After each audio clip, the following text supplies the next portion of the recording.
தமிழக சட்டப்பேரவை தேர்தல் திருவிழா மெல்ல மெல்ல களை கட்ட ஆரம்பித்திருக்கும் இந்த தருணத்தில் ஒவ்வொரு தொகுதியிலும் ஒவ்வொரு கட்சியின் சார்பாக போட்டியிடுபவர் யார் என்ற கேள்வி அனைவர் முன்பும் எழுந்திருக்கிறது.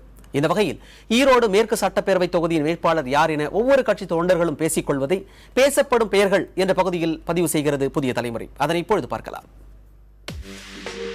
ஈரோடு மேற்கு சட்டப்பேரவை தொகுதியில் அதிமுக சார்பில் ஈரோடு மாவட்ட மகளிர் அணி தலைவரும் ஈரோடு மாநகராட்சியின் மேயருமான மல்லிகா பரமசிவம், சூரியபாளையம் பகுதி செயலாளரும் ஈரோடு மாநகராட்சியின் துணை மேயருமான கேசி பழனிசாமி, காசிபாளையம் பகுதி செயலாளரும் 46வது வார்டு மாநகர கவுன்சிலருமான ஈஸ்வரமூர்த்தி ஆகியோரில் ஒருவர் வேட்பாளராக கூடும் என தொண்டர்கள் மத்தியில் பேசப்படுகிறது.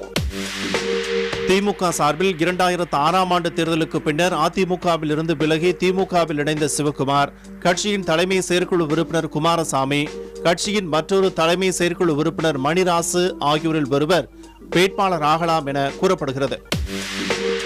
தேமுதிக சார்பில் கட்சியின் மாவட்ட அவைத்தலைவர் பொன் சேர்மன், கட்சியின் மாவட்ட இளைஞரணி துணை செயலாளர் பாலாஜி, வழக்கறிஞரும் கட்சியின் தலைமை கழக பேச்சாளருமான முத்து முத்தையா ஆகியோரில் ஒருவர் வேட்பாளராக கூடும் என தெரிகிறது.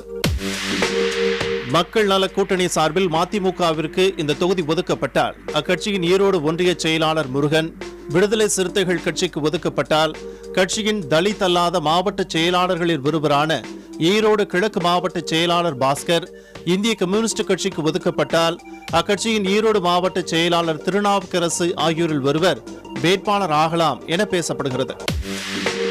தமிழ் மாநில காங்கிரஸ் சார்பில் அக்கட்சியின் மாநில பொதுச் செயலாளர் விடியல் எஸ் சேகர், கட்சியின் இளைஞரணி மாநில தலைவர் யுவராஜா, கட்சியின் ஈரோடு மத்திய மாவட்ட தலைவர் விஜயகுமார் ஆகியோரில் ஒருவர் வேட்பாளர் ஆகலாம் என பேசப்படுகிறது.